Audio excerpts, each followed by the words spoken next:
Obligaciones de género. 762. Individualización.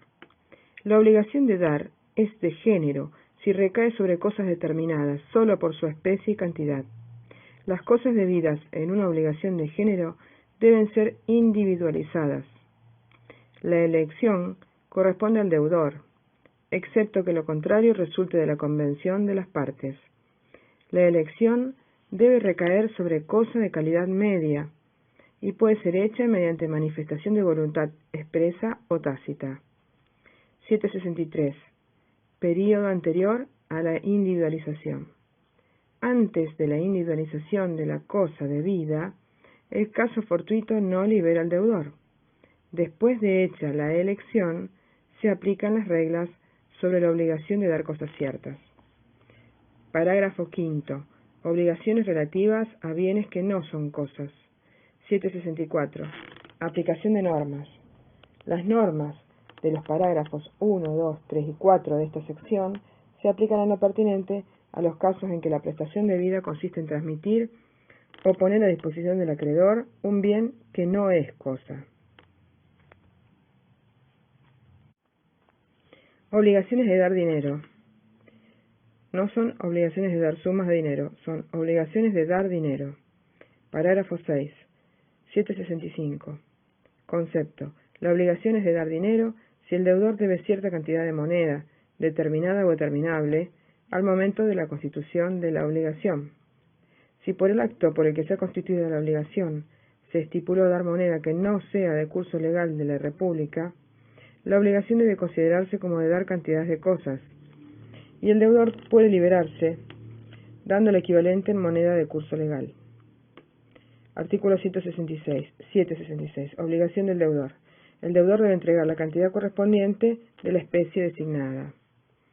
767. Interés compensatorio. La obligación puede llevar intereses, y son válidos los que se han convenido entre el deudor y el acreedor, como también la tasa fijada para su liquidación. Si no fue acordada por las partes, ni por las leyes, ni resulta de los usos, la tasa de interés compensatorio puede ser fijada por los jueces. Intereses moratorios. 768. A partir de su mora, el deudor debe los intereses correspondientes. La tasa se determina por lo que acuerden las partes, por lo que dispongan las leyes especiales, o en subsidio, por tasas que se fijen según las reglamentaciones del Banco Central. 769. Intereses punitorios. Los intereses punitorios convencionales se rigen por las normas que regulan la cláusula penal. Anatocismo. Artículo 770. No se deben intereses de los intereses, excepto que a. Una cláusula expresa autoriza la acumulación de los intereses al capital con una periodicidad no inferior a 6 meses. b. La obligación se demande judicialmente. En ese caso, la acumulación opera desde la fecha de la notificación de la demanda. c. La obligación se liquide judicialmente. En ese caso, la capitalización se produce desde que el juez manda a pagar la suma resultante y el juez es moroso en hacerlo. D. Otras disposiciones legales prevean la acumulación. 771. Facultades judiciales. Los jueces pueden reducir los intereses cuando la tasa fijada o el resultado que provoque la capitalización de intereses excede sin justificación y desproporcionadamente el costo medio del dinero para deudores y operaciones similares en el lugar donde se contrajo la obligación. Los intereses pagados en exceso se imputan al capital y una vez extinguido el capital pueden ser repetidos. Artículo 772. Cuantificación de un valor. Si la deuda consiste en cierto valor, el monto resultante debe referirse al valor real al momento que corresponda tomar en cuenta para la evaluación de la deuda. Puede ser expresada en una moneda sin curso legal que sea usada habitualmente en el tráfico. Una vez que el valor es cuantificado en dinero, se aplican las disposiciones de esta sección. Clases de obligaciones. Obligaciones de dar. En el 746. El deudor de una cosa está obligado a conservarla en el mismo estado en que se encontraba cuando contrajo la obligación y entregarla con sus accesorios. Obligación de dar. cosas ciertas para constituir derechos reales. Ahí el 750. El acreedor no adquiere ningún derecho real sobre la cosa antes de la tradición, excepto disposición legal en contrario. Cosas ciertas para restituir. El 759. Es la obligación de dar para restituir. El deudor debe entregar la cosa al acreedor, quien por su parte puede exigirla. Si quien debe restituir se obligó a entregar la cosa a más de un acreedor, el deudor debe entregarla a su dueño, previa citación fehaciente a los otros que la hayan pretendido. Entonces, cosas ciertas de dar para constituir derechos reales o de dar para restituir. Cosas inciertas serían obligaciones de género. 762. La obligación de dar es de género si recae sobre cosas determinadas solo por su especie o cantidad. Y luego, las obligaciones sobre bienes que no sean cosas, 764. Y obligaciones de dar dinero, que sería 765, la obligación es de dar dinero si el deudor debe cierta cantidad de moneda determinada o determinable al momento de la constitución de la obligación. Además de las obligaciones de dar, tenemos las obligaciones de hacer y no hacer. Obligaciones de hacer y no hacer, 773. 773. La obligación es de hacer, la obligación cuyo objeto consiste en la prestación de un servicio o en la realización de un hecho en el tiempo, lugar y modo acordado por las partes. Servicio o realización de un hecho. Entonces, el 774 habla de la prestación de un servicio. La prestación de un servicio puede consistir a. En realizar cierta actividad con la diligencia apropiada independientemente de su éxito. Las cláusulas que comprometen a los buenos oficios o aplicar los mejores esfuerzos también están comprendidas en este inciso. Esto sería obligación de medio. Inciso B. Procurar al acreedor cierto resultado concreto con independencia de su eficacia. C. Procurar al acreedor el resultado eficaz prometido. La cláusula llave en mano o producto en mano está comprendida en este inciso. Incisos B y C del 774 serían obligaciones de resultado. Si el resultado de la actividad del deudor consiste en una cosa para entregar, ya se aplican las reglas de las obligaciones de dar cosas ciertas para constituir derechos reales, es decir, el 750, la tradición. 775. Realización de un hecho. El obligado a realizar un hecho debe cumplirlo en tiempo y modo acordes. Si lo hace de otra manera, la prestación se tiene por incumplida y el acreedor puede exigir hasta la destrucción de lo mal hecho, siempre que esa exigencia no sea abusiva. La posibilidad de hacer, la obligación de hacer a través de terceros. 776. Incorporación de terceros. La prestación puede ser ejecutada por una persona distinta al deudor, a no ser que de la convención de la naturaleza de la obligación o de las circunstancias resulte que el deudor fue elegido por sus cualidades para realizarlo personalmente. Esta elección se presume en los contratos que suponen una confianza especial. Así que la elección por la persona se presume en los casos intuito persona y en los casos que suponen una confianza especial. También puede realizarse la obligación de hacer a través de la ejecución forzada, no es forzosa, sino forzada, ejecución forzada. El incumplimiento imputable de la prestación le da derecho al acreedor a exigir el cumplimiento específico o hacerlo cumplir por terceros a costa del deudor y, por último, a reclamar los daños y perjuicios. Y la obligación de no hacer es la que tiene por objeto una abstención del deudor, o bien un tolerar una actividad ajena.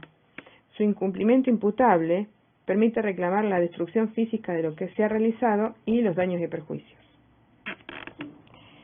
Además de ello, podemos clasificar las obligaciones como obligaciones alternativas y facultativas, obligaciones con cláusula penal y sanciones conminatorias, obligaciones divisibles e indivisibles, y en el caso de las obligaciones de sujeto plural, tenemos obligaciones simplemente mancomunadas, obligaciones solidarias y obligaciones concurrentes. Solidarias pueden ser solidaridad pasiva y solidaridad activa. Y por último, como digo, las obligaciones concurrentes. Después también están las obligaciones disyuntivas. Y además están las obligaciones principales y accesorias. Clases de obligaciones. Obligaciones de dar. En el 746. El deudor de una cosa está obligado a conservarla en el mismo estado en que se encontraba cuando contrajo la obligación y entregarla con sus accesorios. Obligación de dar. Cosas ciertas para constituir derechos reales. Ahí el 750. El acreedor no adquiere ningún derecho real sobre la cosa antes de la tradición, excepto disposición legal en contrario. Cosas ciertas para restituir. El 759. Es la obligación de dar para restituir. El deudor debe entregar la cosa al acreedor, quien por su parte puede exigirla. Si quien debe restituir se obligó a entregar la cosa a más de un acreedor, el deudor debe entregarla a su dueño, previa citación fehaciente a los otros que la hayan pretendido. Entonces, cosas ciertas de dar para constituir derechos reales o de dar para restituir. Cosas inciertas serían obligaciones de género. 762. La obligación de dar es de género si recae sobre cosas determinadas solo por su especie o cantidad. Y luego, las obligaciones sobre bienes que no sean cosas, 764. Y obligaciones de dar dinero, que sería 765, la obligación es de dar dinero si el deudor debe cierta cantidad de moneda determinada o determinable al momento de la constitución de la obligación. Además de las obligaciones de dar, tenemos las obligaciones de hacer y no hacer. Obligaciones de hacer y no hacer, 773. 773. La obligación es de hacer, la obligación cuyo objeto consiste en la prestación de un servicio o en la realización de un hecho en el tiempo, lugar y modo acordado por las partes. Servicio o realización de un hecho. Entonces, el 774 habla de la prestación de un servicio. La prestación de un servicio puede consistir a. En realizar cierta actividad con la diligencia apropiada independientemente de su éxito. Las cláusulas que comprometen a los buenos oficios o aplicar los mejores esfuerzos también están comprendidas en este inciso. Esto sería obligación de medio. Inciso B. Procurar al acreedor cierto resultado concreto con independencia de su eficacia. C. Procurar al acreedor el resultado eficaz prometido. La cláusula llave en mano o producto en mano está comprendida en este inciso. Incisos B y C del 774 serían obligaciones de resultado. Si el resultado de la actividad del deudor consiste en una cosa para entregar, ya se aplican las reglas de las obligaciones de dar cosas ciertas para constituir derechos reales, es decir, el 750, la tradición. 775. Realización de un hecho. El obligado a realizar un hecho debe cumplirlo en tiempo y modo acordes. Si lo hace de otra manera, la prestación se tiene por incumplida y el acreedor puede exigir hasta la destrucción de lo mal hecho, siempre que esa exigencia no sea abusiva. La posibilidad de hacer, la obligación de hacer a través de terceros. 776. Incorporación de terceros.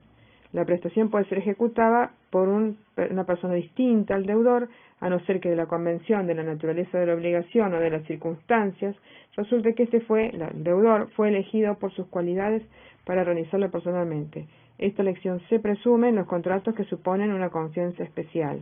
Así que la elección por la persona se presume en los casos intuito persona y en los casos que suponen una confianza especial.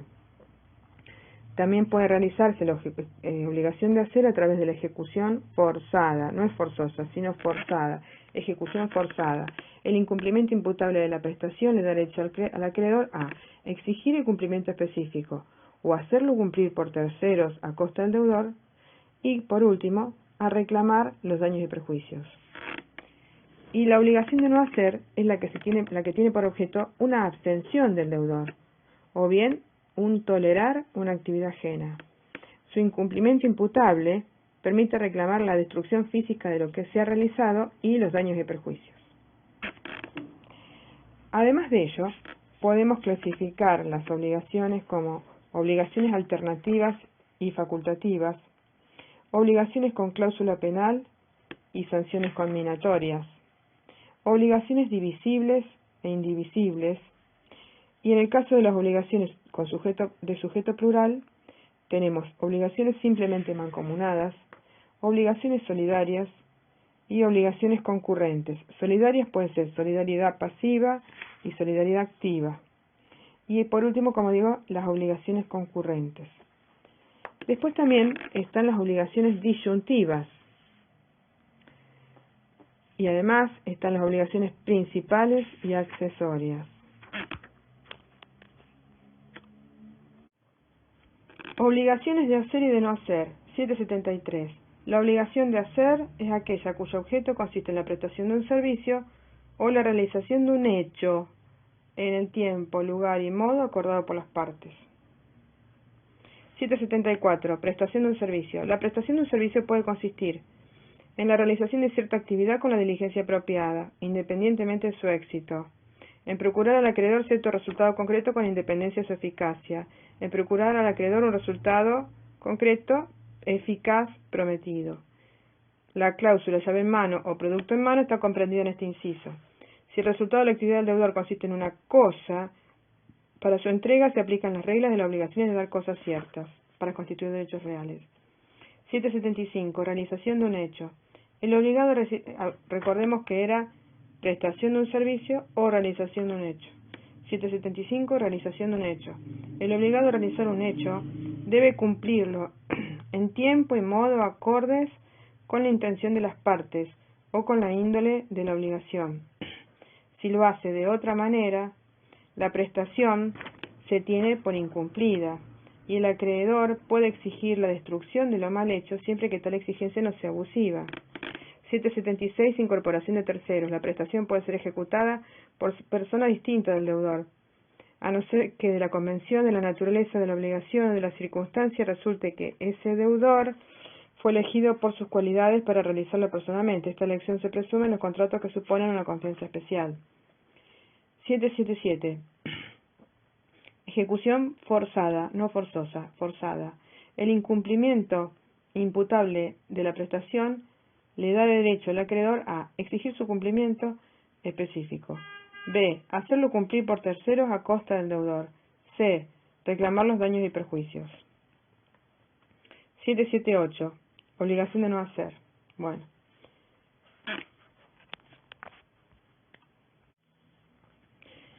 Obligaciones alternativas, facultativas, con cláusula penal y sanciones combinatorias, divisibles e indivisibles, obligaciones de sujeto plural, solidarias, mancomunadas, concurrentes, disyuntivas y rendición de cuentas.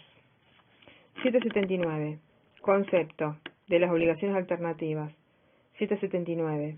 La obligación alternativa tiene por objeto una prestación entre varias obligaciones que son independientes y distintas entre sí. El deudor está obligado a cumplir una sola de ellas. 780. Elección. Excepto estipulación en contrario, la facultad de elegir corresponde al deudor. La opción que corresponde a varias personas requiere unanimidad. Si la parte a quien corresponde la elección no se pronuncia oportunamente, la facultad de opción pasa a la otra. Si esa facultad se ha deferido a un tercero y éste no opta en el plazo fijado, corresponde al deudor designar el objeto de pago. En las obligaciones periódicas, la elección realizada una vez no implica renuncia a la facultad de optar en lo sucesivo. La elección es irrevocable desde que se la comunica a la otra parte o desde que el deudor ejecuta una de las prestaciones, aunque sea parcialmente. Una vez realizada, la prestación escogida se considera única desde su origen y se aplican las reglas de las obligaciones de dar, hacer o no hacer según corresponda. 781. Obligación alternativa regular. Existe la obligación alternativa regular y la obligación alternativa irregular. Obligación alternativa regular. En los casos en que la elección corresponde al deudor y la alternativa se da entre dos prestaciones, se aplican las siguientes reglas. A, B, C y D. A. Si una de las prestaciones resulta imposible por causas ajenas a la responsabilidad de las partes, la obligación se concentra en la restante obligación.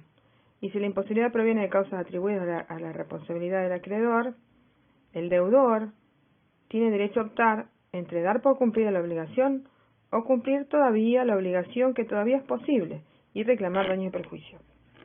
B. Si todas las obligaciones resultan imposibles y la imposibilidad sucesiva, la obligación se concentra en esta última. excepto si la imposibilidad de alguna de ellas obedece a causas que comprometen la responsabilidad del acreedor. En ese caso, el deudor tiene derecho a elegir con cuál va a quedar liberado. C. Si todas las prestaciones resultan imposibles por causas atribuidas al deudor y la imposibilidad simultánea, se libera entregando el valor de cualquiera de ellas. Si lo son por causas atribuibles al acreedor, el deudor tiene derecho a dar por cumplida su obligación y, en su caso, reclamar daño y perjuicio. D. Si todas las prestaciones resultan imposibles por causas ajenas a ninguna de las partes, en ese caso, la obligación se extingue. Esa era la obligación alternativa regular. Ahora viene la obligación alternativa irregular, 782. En los casos en que la elección corresponde al acreedor y la alternativa se da entre dos prestaciones, ¿por qué es irregular? Porque corresponde al acreedor, entonces. Entonces, en los casos en que la elección corresponde al acreedor y la alternativa se da entre dos prestaciones, se aplican las siguientes reglas. A. Si una de las prestaciones es imposible por causas ajenas a la responsabilidad de las partes, la obligación se concentra en la restante. Si la imposibilidad proviene de causas atribuibles a la responsabilidad del deudor, el acreedor tiene derecho a optar entre reclamar la prestación que es posible o valor. B. Si todas las prestaciones resultan imposibles, la imposibilidad sucesiva, la obligación se va a concentrar en la última, excepto que la imposibilidad de la primera obedezca a causas que comprometen al deudor, en cuyo caso el acreedor tiene derecho a reclamar el valor de cualquiera de las prestaciones. C. Si todas las prestaciones resultan imposibles por causas atribuibles al acreedor y la imposibilidad simultánea, entonces el acreedor tiene derecho a elegir con cuál de ellas queda satisfecho y el acreedor le debe al deudor los daños y perjuicios. Si todas las prestaciones resultan imposibles por causas ajenas a la responsabilidad de las partes, la obligación se extingue. 783. Elección por un tercero. Las opciones conferidas al deudor y al acreedor en los artículos también pueden ser ejercidas a favor de aquellos por un tercero, a quien le haya sido encargada la elección. 784. Elección de las modalidades o circunstancias. Si en la obligación se autoriza la elección respecto de modalidades o circunstancias, se aplican las reglas precedentes sobre el derecho de realizar opción y sus efectos legales. 785. Obligaciones de género limitado. Las disposiciones de esta sección, o sea, las obligaciones alternativas, se aplican a las obligaciones en las que el deudor debe entregar una cosa incierta, pero que está comprendida dentro de un número de cosas ciertas de la misma especie. Es un género, pero es limitado. Obligaciones facultativas. Hablábamos de alternativas y facultativas. Estas son las facultativas. 786. Concepto. La obligación facultativa tiene una prestación principal y otra accesoria. El acreedor solo puede exigir la principal, pero el deudor puede liberarse cumpliendo la accesoria. El deudor dispone hasta el momento de pago para ejercitar la facultad de optar. 787. Extinción. La obligación facultativa se extingue si la prestación principal resulta imposible, sin perjuicio de la responsabilidad que pueda corresponder. 788. Caso de duda. En caso de duda, respecto hacia la obligación, así la obligación es alternativa o facultativa, se la va a tener por alternativa. Artículo 789. Opción entre modalidades y circunstancias. Si en la obligación se autoriza la opción respecto de sus modalidades o circunstancias, se aplican las reglas precedentes, es decir, las reglas de las obligaciones facultativas.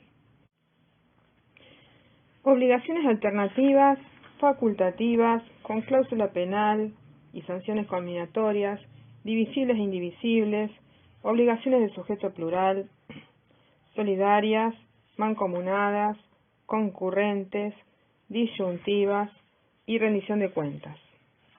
779. Concepto de las obligaciones alternativas. 779.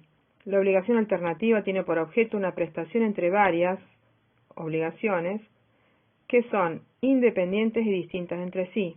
El deudor está obligado a cumplir una sola de ellas. 780. Elección. Excepto estipulación en contrario, la facultad de elegir corresponde al deudor. La opción que corresponde a varias personas requiere unanimidad. Si la parte a quien corresponde la elección no se pronuncia oportunamente, la facultad de opción pasa a la otra. Si esa facultad se ha deferido a un tercero y éste no opta en el plazo fijado, corresponde al deudor designar el objeto de pago. En las obligaciones periódicas, la elección realizada una vez no implica renuncia a la facultad de optar en lo sucesivo.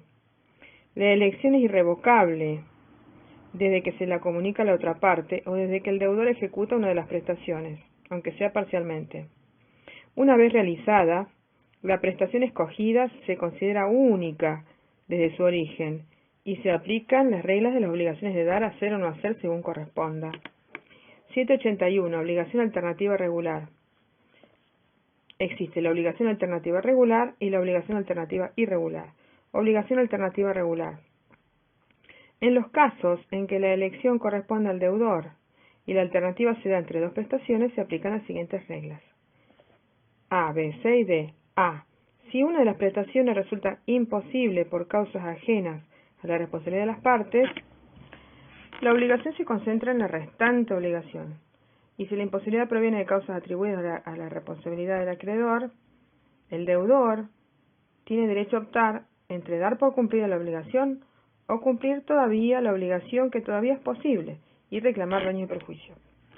B. Si todas las obligaciones resultan imposibles y la imposibilidad sucesiva, la obligación se concentra en esta última, excepto si la imposibilidad de alguna de ellas obedece a causas que comprometen la responsabilidad del acreedor. En ese caso, el deudor tiene derecho a elegir con cuál va a quedar liberado. C. Si todas las prestaciones resultan imposibles por causas atribuidas al deudor y la imposibilidad simultánea, se libera entregando el valor de cualquiera de ellas. Si lo son por causas atribuibles al acreedor, el deudor tiene derecho a dar por cumplida su obligación y, en su caso, reclamar daño y perjuicio. D. Si todas las prestaciones resultan imposibles por causas ajenas a ninguna de las partes, en ese caso, la obligación se extingue. Esa era la obligación alternativa regular. Ahora viene la obligación alternativa irregular, 782. En los casos en que la elección corresponde al acreedor y la alternativa se da entre dos prestaciones, ¿por qué es irregular? Porque corresponde al acreedor, entonces. Entonces, en los casos en que la elección corresponde al acreedor y la alternativa se da entre dos prestaciones, se aplican las siguientes reglas. A. Si una de las prestaciones es imposible por causas ajenas a la responsabilidad de las partes, la obligación se concentra en la restante. Si la imposibilidad proviene de causas atribuibles a la responsabilidad del deudor, el acreedor tiene derecho a optar entre reclamar la prestación que es posible o valor. B. Si todas las prestaciones resultan imposibles en la imposibilidad sucesiva, la obligación se va a concentrar en la última, excepto que la imposibilidad de la primera obedezca a causas que comprometen al deudor, en cuyo caso el acreedor tiene derecho a reclamar el valor de cualquiera de las prestaciones.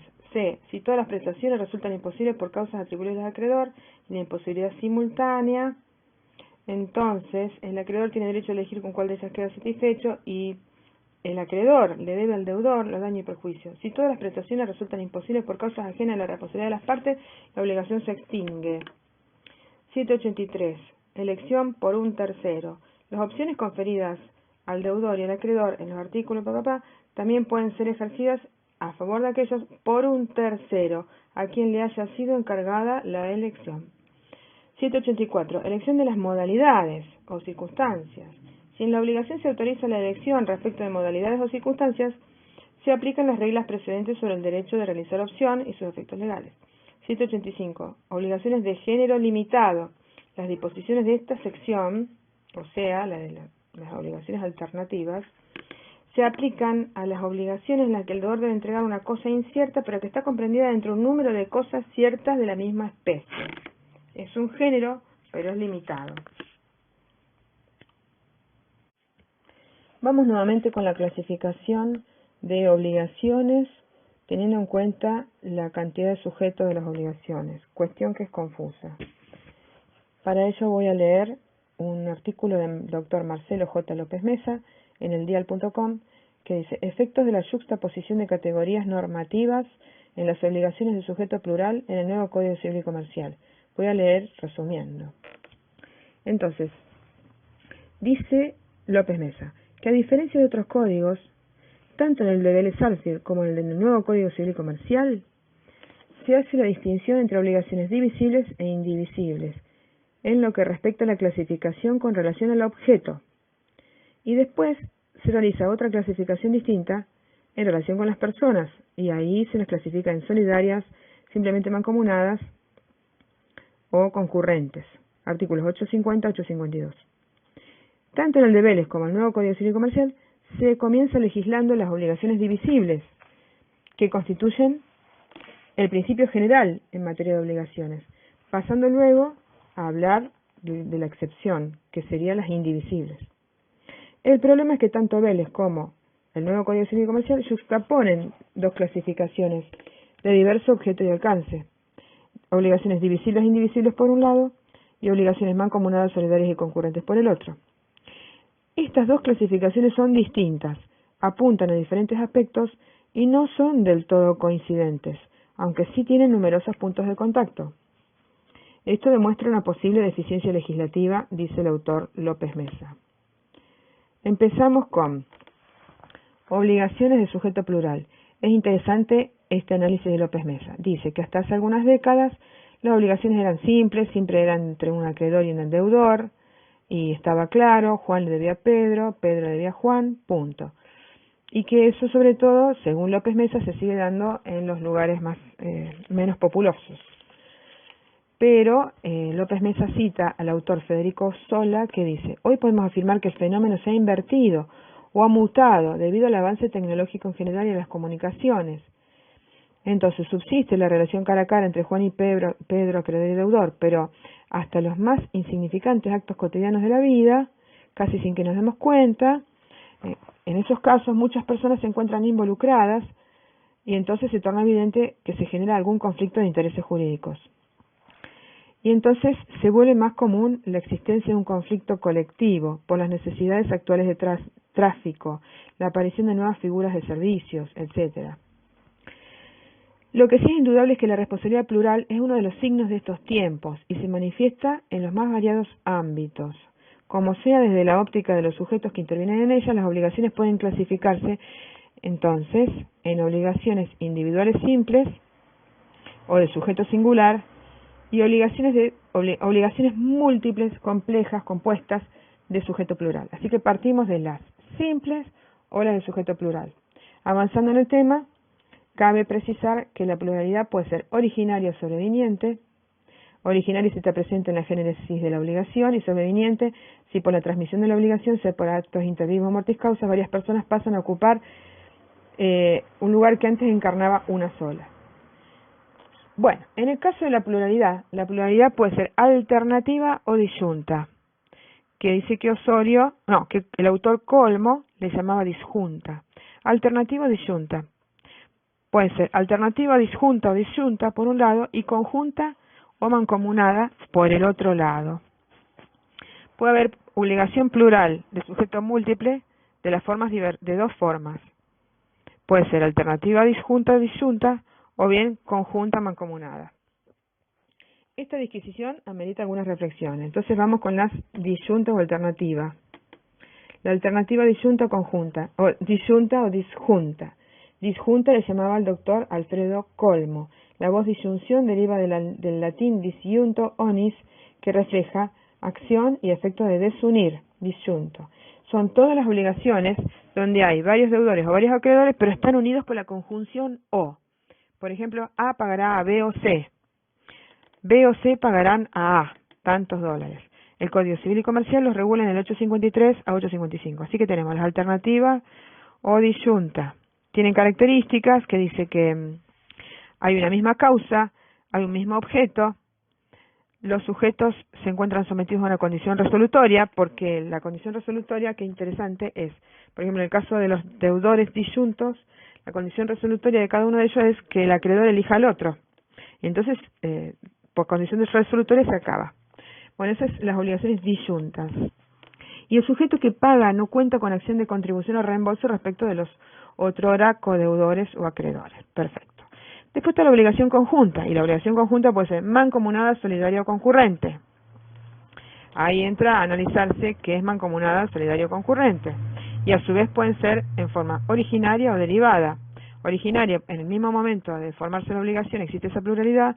Derivado sobreviniente, que es aquella obligación que nace singular y deviene plural. Bueno, entonces puede ser disyunta o conjunta. Y la conjunta puede ser simplemente mancomunada, concurrente o solidaria. Vamos con la simplemente mancomunada. En la simplemente mancomunada 825 se da una partición de la prestación, dado que cada deudor debe una parte y cada acreedor recibe una porción del total. Son obligaciones mancomunadas, también llamadas parciarias, las que teniendo varios acreedores o varios deudores se descomponen o individualizan en tantas obligaciones parciales cuanto sean los acreedores o deudores. Y dice, partes viriles deberi. ¿Por qué viriles? ¿Por qué viril? Bueno, machismo. Es decir, que el crédito y el débito se hallan aquí distribuidos y divididos entre los sujetos que existen en la obligación. Pro partibus virilibus. La participación en la prestación ha de ser debidamente identificada y se presume por partes iguales. La obligación simplemente mancomunada es la definida por el 825 del Código Civil y Comercial. Ello surge con total claridad del nuevo código. Dicen, en el Código de Vélez, tanto en el Código de Vélez-Sarsfield como en el Código Civil y Comercial Nuevo, al igual que muchos otros códigos civiles del siglo XIX, la regla en caso de obligación plural es la mancomunidad. Ello así, en caso de pluralidad de sujetos, la obligación se entiende dividida en tantas obligaciones como sujetos, y cada acreedor solo tiene derecho a pedir y cada deudor solo tiene deber de prestar lo que les corresponda, es decir, su parte viril. Vamos con lo viril de nuevo. Además, como rige la regla de la pars condicio, en caso de pluralidad de sujetos, la obligación, y a falta de específicas determinaciones en contrario, la obligación se presume dividida en porciones iguales, si no consta lo contrario. 841 infine, Código Civil y Comercial. Esas eran las mancomunadas. Las concurrentes son aquellas que aparecen conectadas entre sí por la circunstancia de concurrir respecto al mismo objeto y acreedor, presentan a la vista alguna comunidad, siquiera aparente o efectual, con las obligaciones solidarias de génesis contractual o legal. Se trata de una pluralidad de vínculos, no es uno solo, sino una pluralidad de vínculos. Por eso se las llamaba insolidum, porque van todos al mismo punto. Es una pluralidad de vínculos, no de uno solo, como en la solidaridad, pero donde la factibilidad de requerimiento a cualquiera de los coobligados por el todo de la deuda presenta un espejismo de solidaridad. Espejismo de solidaridad. Interesante, espejismo de solidaridad. Pero a poco de enfocar la vista, surge que no hay diafanidad en esta primera impresión, ni se dan, al decir Galano, el maestro Soto Nieto, ni se dan las premisas condicionantes de este común, riguroso y entrecruzado modo de obligarse, brillando por su ausencia ese compromiso obligacional que precede el nacimiento de una relación solidaria de raíz contractual. El nuevo Código Civil y Comercial ha arreglado esta categoría, el 850 a 852. Y entonces, esas eran las concurrentes.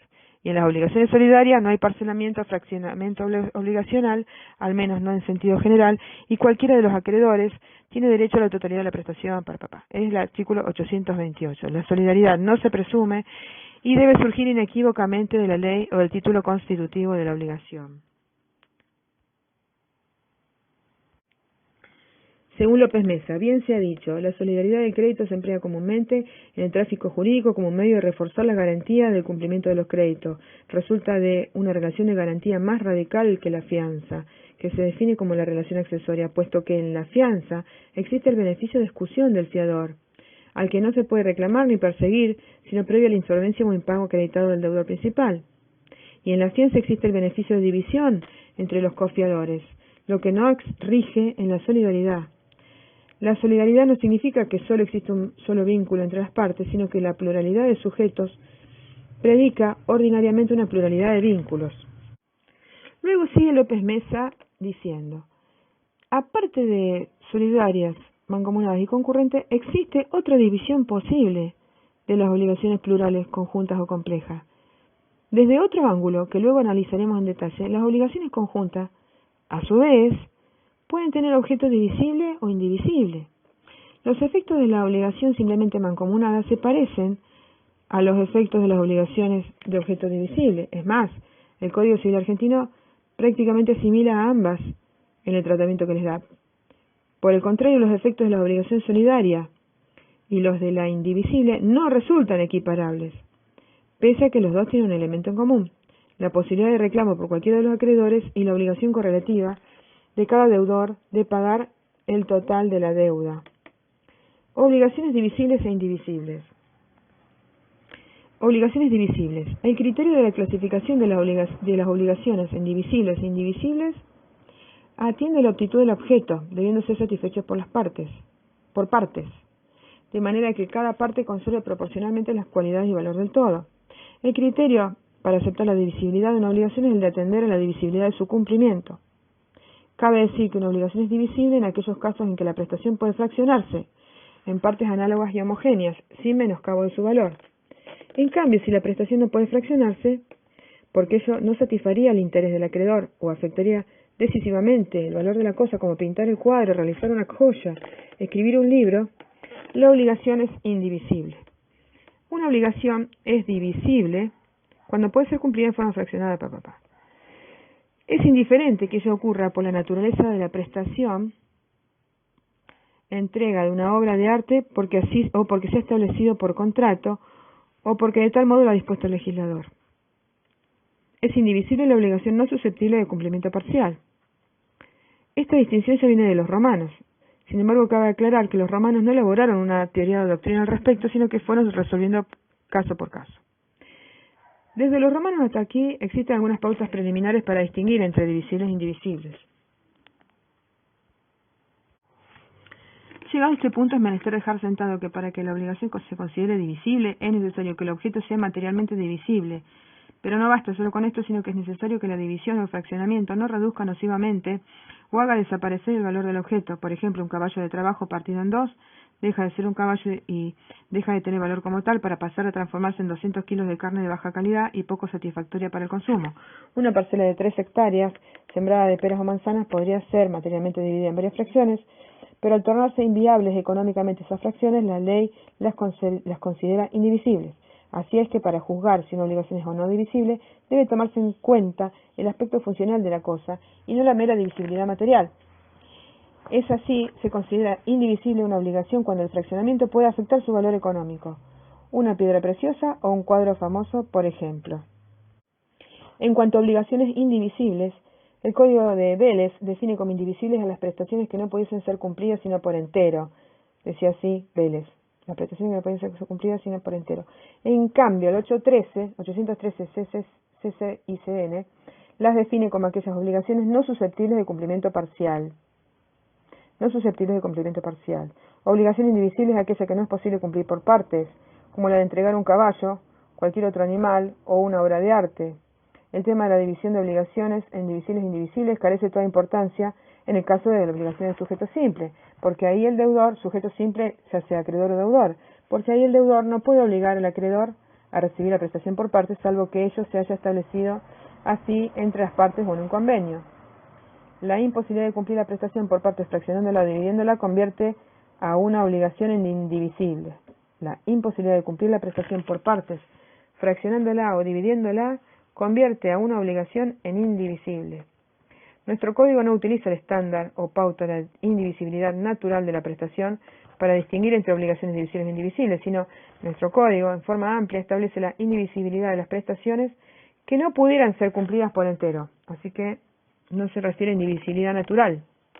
Es en general. Podría proceder de la naturaleza de las cosas, de la voluntad de las partes o de la ley. Por último, tenemos el caso de la indivisibilidad impropia reglada en el 824 del C6CN. Para cerrar el tratamiento de este tópico, se puede recordar a un agudo jurista español que ha escrito que la consideración de la prestación como el elemento determinante de divisibilidad o indivisibilidad de la obligación supone modificar la orientación seguida por la concepción tradicional, elaborada a partir de las aportaciones de los juristas del derecho común. Para la doctrina del ius comune, la divisibilidad o indivisibilidad de la obligación se define en función de las cosas que constituyen su objeto. En cambio, para este nuevo punto de vista, se determina a partir del carácter de la prestación, la determinación de la divisibilidad o indivisibilidad de la obligación a partir de la susceptibilidad o no susceptibilidad de cumplimiento parcial, que simplifica considerablemente la cuestión. A continuación, López Mesa habla de la yuxtaposición de categorías, y ahí viene el quid de la cuestión, yuxtaposición de categorías en las obligaciones del sujeto plural. En materia de obligaciones del sujeto plural, dada la metodología del nuevo código, se puede idealmente predicar la existencia de diversos tipos de obligaciones perfectamente diferenciables. Podría haber mancomunadas de objeto indivisible y mancomunadas de objeto divisible, y podría haber solidarios de objeto divisible y solidarios de objeto indivisible, y podría haber concurrentes de objeto divisible y concurrentes de objeto indivisible. La yuxtaposición de categorías en las obligaciones del sujeto plural. Seguimos con el artículo de López Mesa. En materia de obligaciones del sujeto plural, podría idealmente predicarse la existencia de diversos tipos de obligaciones perfectamente diferenciables. Entonces, López Mesa expresa que en principio podría haber mancomunadas de objeto indivisible, mancomunadas de objeto divisible, solidarias de objeto divisible, solidarias de objeto indivisible, concurrentes de objeto divisible y concurrentes de objeto indivisible. Esta superposición de categorías a priori se presenta como problemática y seguramente fuente de desvelos. De este esquema de 6 pares que hemos identificado, el arquetipo de la obligación que no es pasible de fraccionamiento es la obligación solidaria, que a la vez la solidaria es de tipo indivisible. En el otro extremo, el arquetipo más fraccionario y partible es la obligación divisible y mancomunada, que significa y configura la división absoluta del crédito y la división absoluta de la deuda y de la prestación. Así, en la obligación divisible y mancomunada, el crédito y la deuda se divide entre tantos deudores como acreedores haya, de manera tal que cada deudor satisface la deuda cumpliendo con su parte y cada acreedor satisface su crédito en cuanto le paguen su parte. Estas obligaciones mancomunadas y divisibles han sido también llamadas obligaciones fraccionarias por alguna doctrina extranjera. Una obligación divisible y a la vez mancomunada implica el desideratum o el ejemplo de manual de la divisibilidad. Ello ya que las consecuencias jurídicas que entrañan las obligaciones divisibles y las mancomunadas son idénticas, porque en ambas impera el principio de la división de los créditos, o según el caso la división de las deudas. No obstante, pensar en ambas categorías no implica que las dos sean lo mismo, porque cada una en su idea tiene una génesis distinta.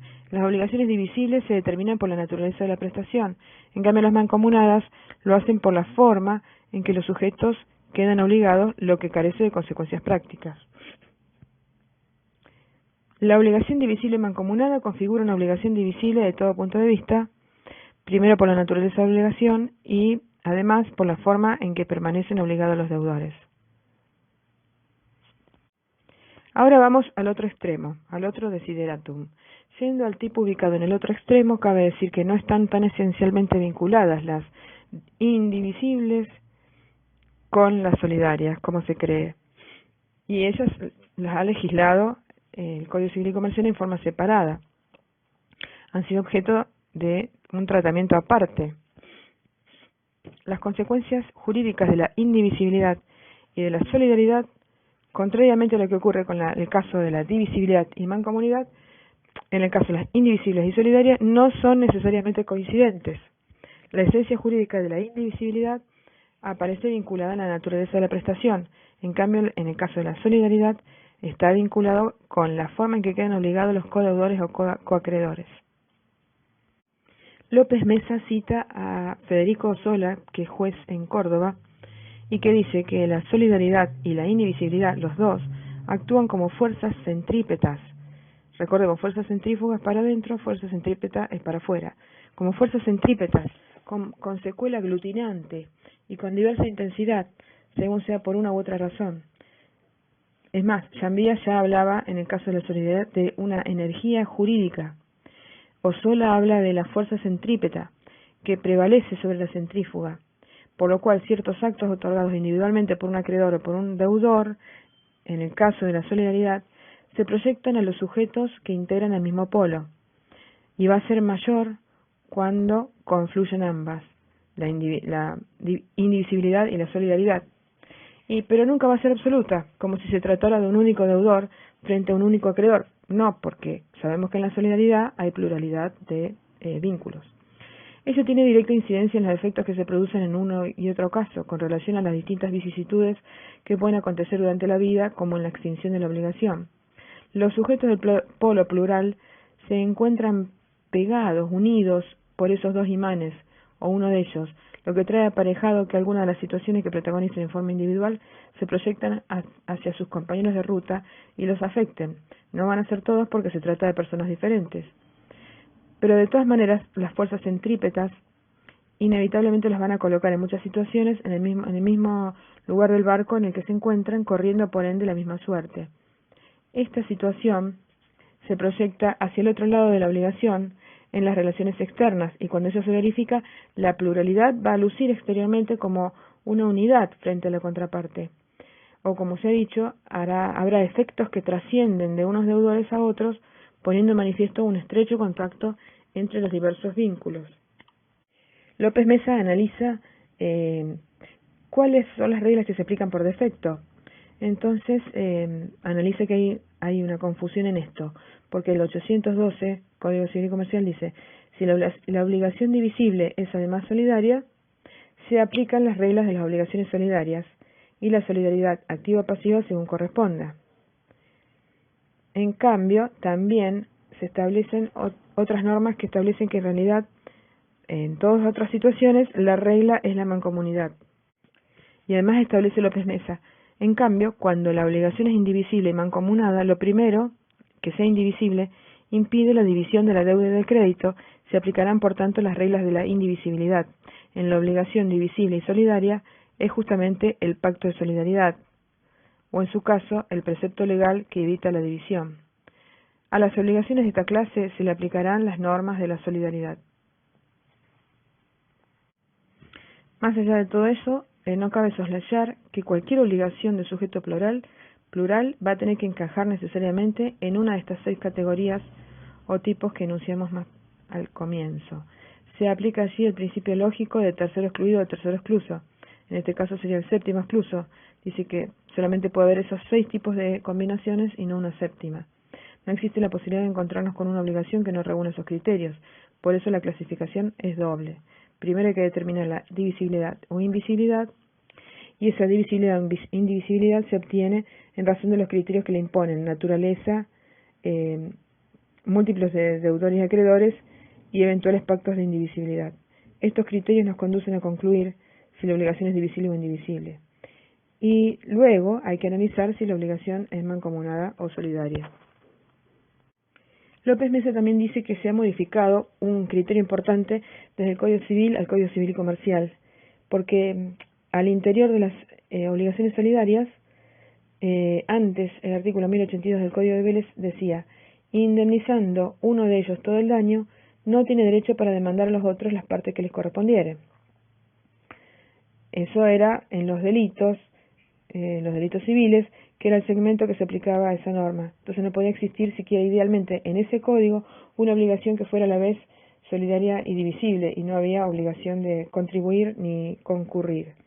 Pero actualmente eso ha sido modificado sustancialmente, porque en el Código Civil y Comercial se establece en el 840 contribución. El deudor que efectúa el pago puede repetirlo de los demás codeudores según la participación que cada uno tiene en la deuda. La acción de regreso no procede en caso de haberse remitido gratuitamente la deuda.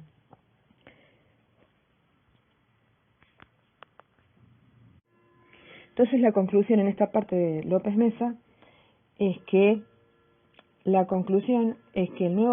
el nuevo ordenamiento la obligación solidaria no puede ser externamente divisible, pero sí puede perfectamente ser divisible hacia adentro del frente codeudor. O sea que entre coobligados solidarios de una obligación divisible no podría pretenderse un retorno dinerario mayor al de la parte viril del coobligado. Esa obligación de participación y contribución también existe en las obligaciones concurrentes, porque tenemos el 851 de obligaciones concurrentes, inciso H, que dice: la acción de contribución del deudor que paga la deuda contra los otros obligados concurrentes se rige por las relaciones causales que originaron la concurrencia. Entonces ves que va a haber también distribución de la contribución. Si un deudor paga de más, tiene derecho a exigir una contribución de los otros deudores, como era también en el caso de las obligaciones solidarias. Este sería el supuesto clásico en que se demanda a una parte principal y esta cita a un tercero, que sería la compañía de seguros, o el acreedor en la demanda también demanda a la compañía de seguros, que sería obligado en forma concurrente por otra causa distinta, pero posiblemente por el mismo monto. Y entonces, si después en la condena, por más que la sentencia diga solidariamente responsables, la sentencia lo dice solidariamente, pero en realidad, conforme el Código Civil, debido a las distintas causas, son concurrentes. Entonces, si el acreedor se dirige contra la compañía de seguros y le hace pagar la totalidad, la compañía de seguros podría exigir, a menos que diga otra cosa la póliza, podría exigir la devolución de una parte proporcional que, en caso de duda, se divide partes iguales. Finalmente, la conclusión de López Mesa es que del listado de las 6 tipologías obligacionales plurales que volcó al principio del artículo, podría legítimamente dudarse de la factibilidad de la existencia del numeral C, es decir, obligación solidaria de objeto divisible. Ello dado que solo, con algunas aclaraciones bastante elaboradas y solo mirando hacia el interior del fuente codeudor, esta duplicidad podría coincidir en una misma obligación. Sin la menor duda, existen idealmente en el régimen del Código Civil Comercial ahora, por lo menos estas 5 categorías: las mancomunadas de objeto indivisible, por ejemplo, la obligación de varios herederos de escriturar; las mancomunadas de objeto divisible, que es el arquetipo de divisibilidad, cada uno debe una cuotita, y es un mismo vínculo, todos deben pagar la totalidad, pero cada uno debe una cuotita. Obligaciones solidarias de objeto indivisible, son varios acreedores y todos deben el todo. Obligaciones concurrentes de objeto divisible, en ese caso la divisibilidad se evidencia hacia adentro del frente codeudor concurrente. Y obligaciones concurrentes de objeto indivisible, la indivisibilidad prima sobre la naturaleza del vínculo.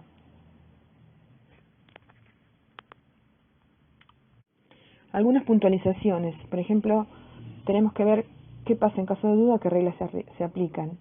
En el nuevo Código Civil y Comercial, en el 812, dice: si la obligación divisible es además solidaria, se aplican las reglas de la obligación solidaria. En esto sigue la senda del derecho civil alemán, estableciendo una indivisibilidad impuesta por seguimiento de la solidaridad. Pero también hay otras normas que establecen que en caso de duda debe considerarse que es mancomunada. Esta última idea de que en caso de duda sea mancomunada ha sido criticada por el juez cordobés Federico Sola, diciendo que debería consagrarse la regla legal de la solidaridad en todos los casos en que exista pluralidad de sujetos, y por excepción solamente la mancomunación simple, sea que surja de la ley o que lo pacten las partes. Mutar la fuerza centrífuga por la centrípeta a fin de evitar la diáspora obligacional. Leemos esto de Código Civil y Comercial de la Nación, comentado y concordado, de Daniel Roque Vítolo, con prólogo de Aida Kemelmayer de Carlucci, libro de Reyes, tomo 1, página 855, para ver si podemos entender las obligaciones simplemente mancomunadas y las obligaciones divisibles, la diferencia. El 825. La obligación simplemente mancomunada es aquella en la que el crédito o la deuda se fracciona en tantas relaciones particulares independientes entre sí como acreedores o deudores haya. Las cuotas respectivas se consideran deudas o créditos distintos los unos de los otros. Esto es diferente a la idea de los mancomunados, en las que se decía que las obligaciones son mancomunadas cuando la prestación puede ser objeto de pago parcial.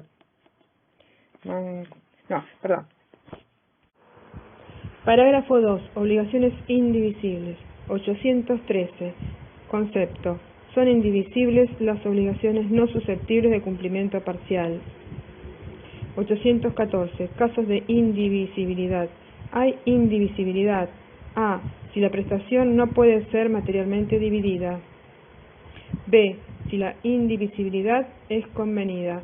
En caso de duda sobre si se convino que la obligación sea indivisible o solidaria, se considera solidaria. C. Si lo dispone la ley. 815. Prestaciones indivisibles. Se consideran indivisibles las prestaciones correspondientes a las obligaciones: a. de dar una cosa cierta; b. de hacer, excepto si han sido convenidas por unidad de medida; y el deudor tiene derecho a la liberación parcial. C. De no hacer y D. accesorias si la principal es indivisible.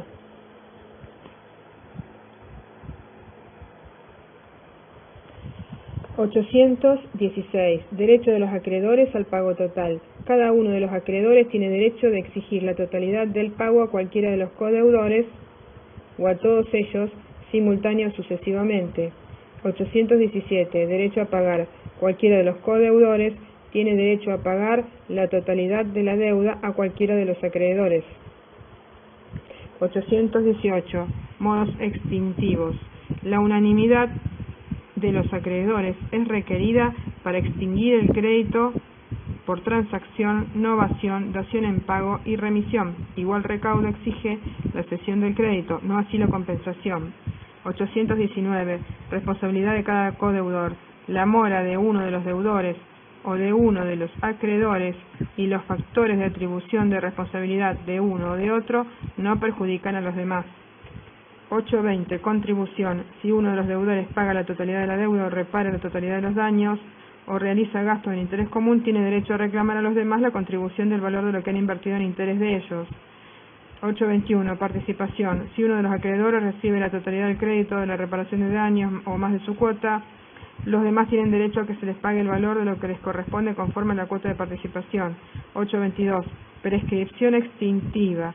La prescripción extintiva cumplida es invocable por cualquiera de los deudores contra cualquiera de los acreedores. La interrupción y la suspensión del curso de la prescripción extintiva se rige por el libro sexto. 823. Normas subsidiarias. Las normas relativas a las obligaciones solidarias son subsidiariamente aplicables a las obligaciones indivisibles. 824. Indivisibilidad impropia. Las disposiciones de este parágrafo se aplican a las obligaciones cuyo cumplimiento solo puede ser exigido por todos los acreedores en conjunto o realizado por todos los deudores en conjunto, excepto las que otorgan a cada uno el derecho de cobrar o a pagar individualmente. Ahora trataremos el parágrafo 3 y parágrafo 4, solidaridad pasiva y solidaridad activa, dentro de la sección de obligaciones de sujeto plural. Entonces, parágrafo 3, solidaridad pasiva. 833, derecho a cobrar. El acreedor tiene derecho a requerir el pago a uno, a varios o a todos los codeudores, simultáneo o sucesivamente. 834. Ese era el derecho a cobrar. El acreedor tiene derecho al pago a uno, a varios o a todos los codeudores, simultáneo o sucesivamente. 834. Ahora el derecho a pagar. Cualquiera de los deudores solidarios tiene derecho a pagar la totalidad de la deuda sin perjuicio de lo dispuesto en el artículo 837. 835. Modos extintivos. Con sujeción a disposiciones especiales, los modos extintivos inciden, según el caso, sobre la obligación o sobre la cuota de algún deudor solidario, conforme a las siguientes reglas. A. La obligación se extingue en el todo cuando uno de los deudores solidarios paga la deuda. B. La obligación también se extingue en el todo si el acreedor renuncia a su crédito a favor de uno de los deudores solidarios, o si se produce novación, dación en pago o compensación entre el acreedor y uno de los deudores solidarios. C. La confusión entre el acreedor y uno de los deudores solidarios solo extingue la cuota de la deuda que le corresponde a ese deudor solidario. La obligación subsistente conserva el carácter solidario. D. La transacción hecha con uno de los deudores solidarios aprovecha a los otros, pero no se les puede oponer. No puede serles opuesta. Artículo 836. Extinción absoluta de la solidaridad. Si el acreedor, sin renunciar al crédito, renuncia expresamente a la solidaridad en beneficio de todos los deudores solidarios, consintiendo la división de la deuda se transforma en simplemente mancomunada. 837. Extinción relativa de la solidaridad. La anterior era la extinción absoluta de la solidaridad. La 837 es la extinción relativa de la solidaridad. Y dice: si el acreedor, sin renunciar al crédito, renuncia expresa o tácitamente a la solidaridad en beneficio de uno solo de los deudores solidarios, la deuda continúa siendo solidaria respecto a los demás deudores, con deducción de la cuota correspondiente al deudor beneficiario. 838. Responsabilidad. La mora de uno de los deudores solidarios perjudica a los demás. Si el cumplimiento se hace imposible por causas imputables a un codeudor, Los demás responden por el equivalente de la prestación debida y la indemnización de daños y perjuicios.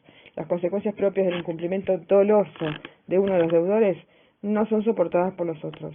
839. Interrupción y suspensión de la prescripción. La interrupción y la suspensión del curso de la prescripción extintiva están regidos por el título primero del libro sexto.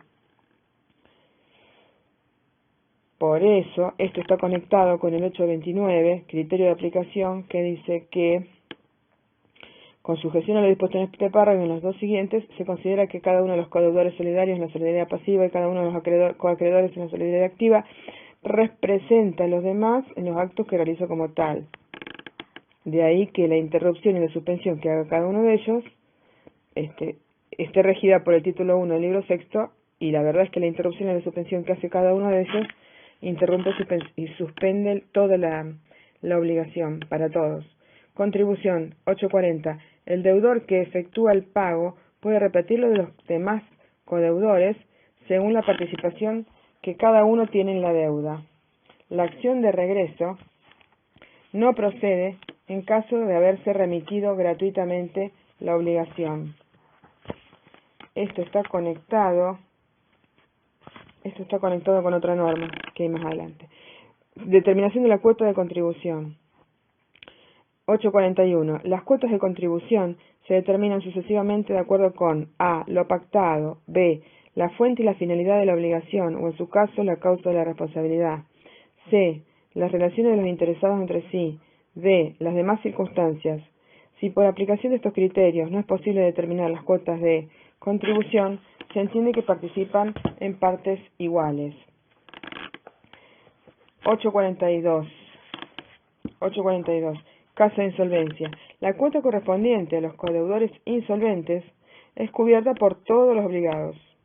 843. Muerte de un deudor. Si muere uno de los deudores solidarios y deja varios herederos, la deuda ingresa en la masa indivisa y cualquiera de los acreedores puede oponerse a que los bienes se entreguen a los herederos o legatarios sin haber sido previamente pagado. Después de la partición, cada heredero está obligado a pagar según la cuota que le corresponde en el haber hereditario. Hasta aquí el parágrafo 3, solidaridad pasiva, 833 a 843. Obligaciones de sujeto plural. Artículo 825. Obligaciones simplemente mancomunadas. Concepto.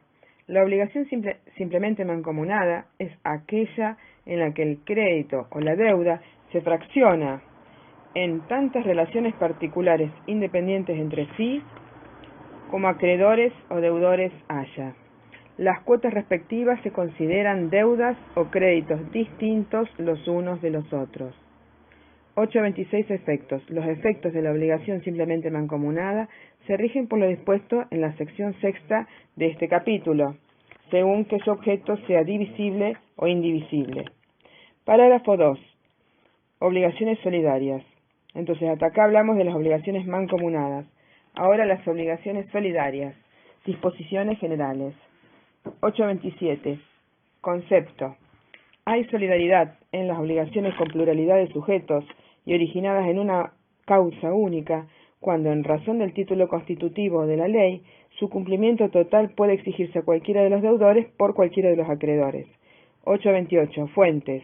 La solidaridad no se presume y debe surgir inequívocamente de la ley o del título constitutivo de la obligación.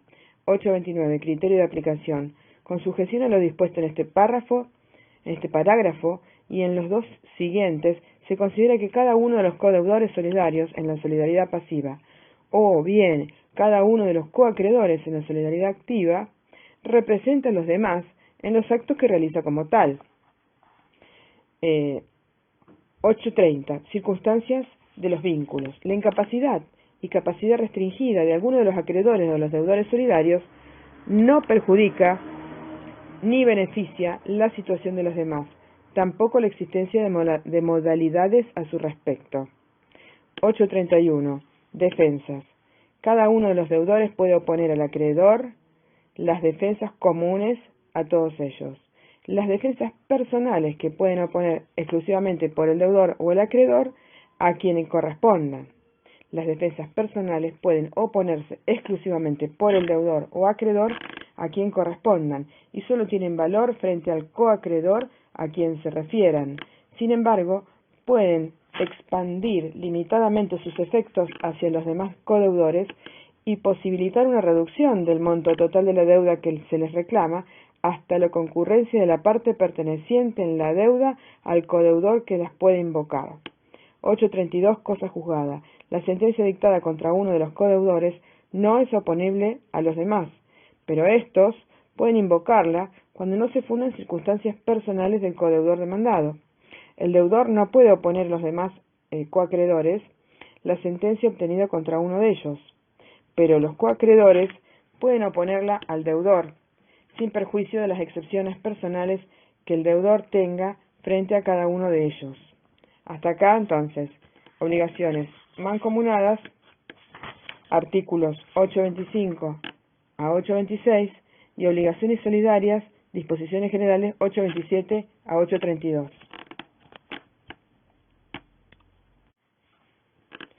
Parágrafo cuarto. Solidaridad activa. 844. Derecho al cobro. Es la solidaridad activa en las obligaciones solidarias. Derecho al cobro.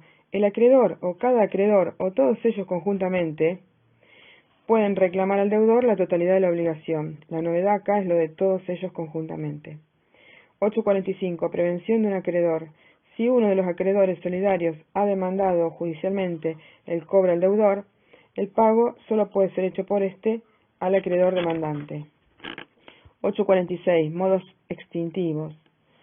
Sujeto a disposiciones especiales, los modos extintivos inciden, según el caso, sobre la obligación o sobre la cuota de algún acreedor solidario, conforme a las siguientes reglas. A. La obligación se extingue en el todo cuando uno de los acreedores solidarios recibe el pago. B. En tanto alguno de los acreedores solidarios no haya demandado el pago al deudor, la obligación también se extingue en el todo si uno de ellos renuncia a su crédito a favor del deudor, o si se produce una dación en pago o compensación entre uno de ellos o el deudor. C. La confusión entre el deudor y uno de los acreedores solidarios solo extingue la cuota del crédito que corresponde a ese deudor. D. La transacción hecha por uno de los acreedores solidarios con el deudor no es oponible a los otros acreedores, excepto que estos otros acreedores quieran aprovecharse de ella. O sea que tienen que realizar la transacción todos los acreedores. 847. Participación. Los acreedores solidarios tienen derecho a la participación con los siguientes alcances. Participación. Recordemos que en el 840 se hablaba de la contribución, que el deudor que efectúa el pago puede repetirlo a los demás codeudores según una cuota de contribución. Acá entonces ahí tienen derecho a la participación, es la contracara de la cuota de contribución. Los acreedores solidarios tienen derecho a la participación con los siguientes alcances. A. Si uno de los acreedores solidarios, así que tenemos contribución y participación. Si uno de los acreedores solidarios recibe la totalidad del crédito o la reparación del daño o más que su cuota, los demás tienen derecho a que les pague el valor de lo que les corresponde conforme a la cuota de participación de cada uno. B. En los casos del inciso B del artículo 846, el anterior, el inciso B, es decir, el inciso B dice, en tanto alguno de los acreedores solidarios no haya demandado el pago del deudor, las obligaciones también se extinguen en todo si uno de ellos renuncia a su crédito. O sea, si uno de los acreedores renuncia a su crédito. Entonces, en el caso del inciso B,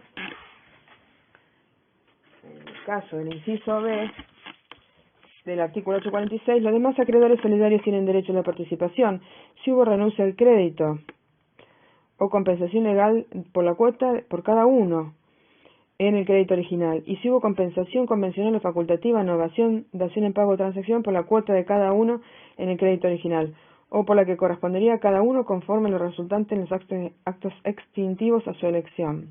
C. El acreedor solidario que realiza gastos razonables en interés común tiene derecho a reclamar a los demás la participación en el reembolso de su valor. Por ejemplo, el acreedor solidario que intenta cobrar tiene que pagar a un abogado, este es un gasto razonable y tiene derecho a reclamar a los demás la participación en el reembolso de su valor. 848. Cuotas de participación. Las cuotas de participación de los acreedores solidarios se determinan según el 841, que eran las cuotas de contribución. Cuotas de contribución. ¿Y cómo era eso? Era según lo pactado, según la fuente finalidad de la obligación, según las relaciones interesadas entre sí, según las demás circunstancias. Si no se puede determinar la cuota de distribución o de contribución, se participa por partes iguales. Bien, 849. Muerte de un acreedor. Si muere uno de los acreedores solidarios, el crédito se divide entre sus herederos en proporción a su participación en la herencia. Si después de la partición cada heredero tiene derecho a percibir según la cuota que le corresponde en el haber hereditario. Entonces tenemos solidaridad pasiva y solidaridad activa. El próximo punto es obligaciones concurrentes. Obligaciones concurrentes, sección 8, artículo 850. Concepto. Obligaciones concurrentes son aquellas en las que varios deudores deben el mismo objeto en razón de causas diferentes. Antes se llamaban insolidum estas obligaciones. 851. Efectos. Excepto disposición especial en contrario, las obligaciones concurrentes se rigen por las siguientes reglas. A. El acreedor tiene derecho a requerir el pago a uno, a varios o a todos los codeudores simultánea o sucesivamente. B. El pago realizado por uno de los deudores extingue la obligación de los otros obligados. C. La dación en pago, la transacción, la innovación y la compensación realizada con uno de los deudores concurrentes, en tanto satisfagan íntegramente el interés del acreedor, extingue la obligación de los otros obligados concurrentes, o en su caso la extinguen parcialmente en la medida de lo satisfecho. D. La confusión entre acreedor y uno de los deudores concurrentes y la renuncia al crédito a favor de uno de los deudores no extingue la deuda de los otros obligados concurrentes. E. La prescripción cumplida y la interrupción y suspensión de su curso no producen efectos expansivos respecto de los otros obligados. F. La mora de uno de los deudores no produce efectos expansivos con respecto a los otros codeudores. G. La sentencia pasada en autoridad de cosa juzgada dictada contra uno de los codeudores no es oponible a los demás, pero estos pueden invocarlo cuando no se fundan circunstancias personales de ese codeudor demandado. H. La acción de contribución del deudor que paga la deuda contra los otros obligados concurrentes se rige por las mismas relaciones causales que originaron la concurrencia. 852. Normas subsidiarias. Las normas relativas a las obligaciones solidarias son subsidiariamente aplicables a las obligaciones concurrentes. Así que las normas relativas a las obligaciones solidarias son aplicables a las obligaciones concurrentes. Ahora viene sección 9, obligaciones disyuntivas. 653. Alcances. Si la obligación debe ser cumplida por uno de varios sujetos, excepto estipulación en contrario, el acreedor elige cuál de ellos debe realizar el pago. Mientras el acreedor no demande a uno de esos sujetos, cualquiera de ellos tiene derecho a pagar. El que paga no tiene derecho a exigir contribución o reembolso de los otros sujetos obligados.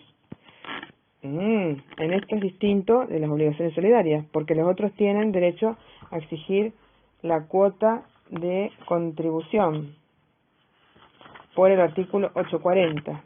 Así que esto es el 853 distinto al 840. Disyunción activa, 854. Si la obligación debe ser cumplida a favor de uno de varios sujetos, excepto estipulación en contrario, el deudor elige a cuál de esos realizar el pago, y la demanda de uno de los acreedores al deudor no extingue el derecho de ese deudor a pagar a cualquiera de ellos. El que recibe el pago no está obligado a participarlo con los demás. Así que tampoco hay cuotas de distribución, que sería el 847. Distribución, participación.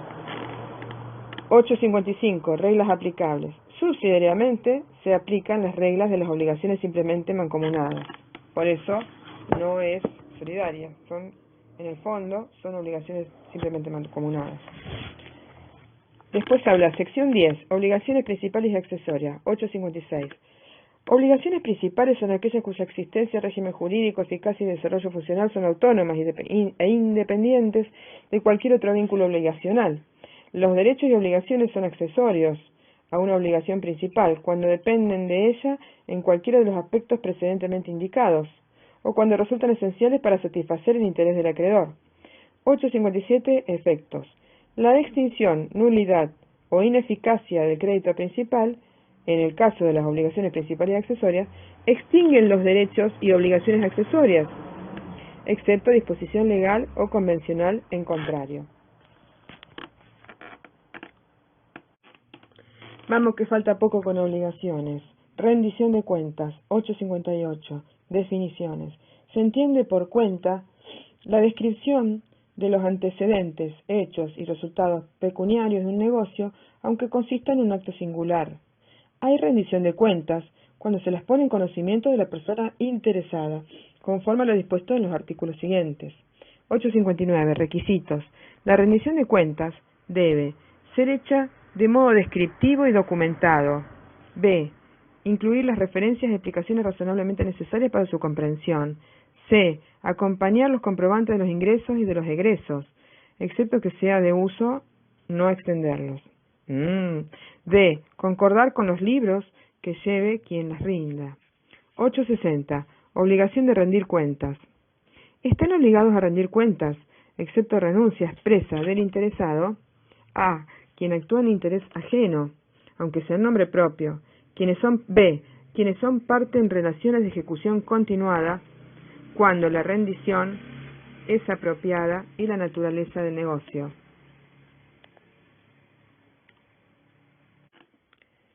C. Quien debe hacerlo por disposición legal. Cerré la puerta, la ventana, porque había mucho ruido. C. Quien debe hacerlo por disposición legal. Entonces, A. Quien actúa en interés ajeno, aunque sea nombre propio. B. Quienes son parte en la relación de ejecución continuada cuando la relación es apropiada y la naturaleza del negocio. C. Quien debe hacerlo por disposición legal, por disposición de la ley. La rendición de cuentas puede ser privada, excepto si la ley dispone que debe ser realizada ante un juez. 861. Oportunidad. Las cuentas deben ser rendidas en la oportunidad en que estipulan las partes o dispone la ley. En su defecto, la rendición de cuentas debe ser hecha. A. Al concluir el negocio. B. Si el negocio es de ejecución continuada, también al concluir cada uno de los períodos o al final de cada año calendario. 862. Aprobación. La rendición de cuentas puede ser aprobada expresa o tácitamente. Hay aprobación tácita si no es observada en el plazo convenido o en el plazo dispuesto por la ley o en su defecto en el plazo de 30 días después de presentadas en debida forma. 30 días son corridos porque esto está en el Código Civil y Comercial. 30 días corridos después de presentada en debida forma. Sin embargo, puede ser observada la rendición de cuentas por errores de cálculo o por errores de registración dentro del plazo de caducidad de un año de recibida. Así que tenemos dos plazos. Puede ser observada, no se considera aprobada sino hasta dentro de 30 días. Después de 30 días, pasan 30 días, se considera aprobada, pero puede ser observada por errores de cálculo de registración hasta en un año de recibida. Y todo eso es plazo corrido. 863. Relaciones de ejecución continuada.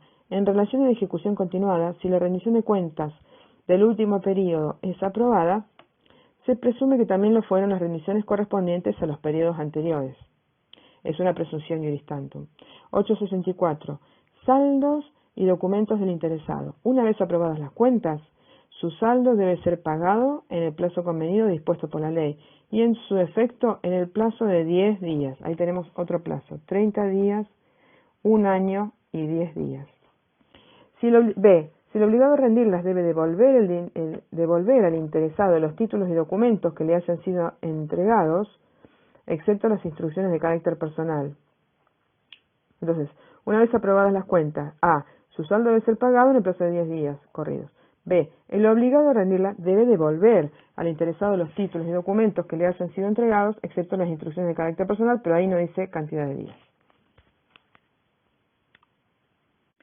Leemos esto del libro de Vítolo, Código Civil y Comercial, comentado, anotado, de Reyus, tomo 1, para tratar de diferenciar las obligaciones simplemente mancomunadas del artículo 825 con las obligaciones divisibles, que están antes. A ver, obligaciones divisibles e indivisibles, las obligaciones divisibles en el 805 y las simplemente mancomunadas en el 825, tienen en común el 5, 825 y 805. 805 las divisibles y las 825 simplemente mancomunadas. Las simplemente mancomunadas están en solo dos artículos, 825 y 826. Y el autor Vítolo dice, el Código Civil y Comercial dedica solo 2 artículos a las obligaciones simplemente mancomunadas, que son el 825 y el 826. 825 conceptúa la obligación simplemente mancomunada y el 826 señala los efectos derivados de las obligaciones mancomunadas, simplemente.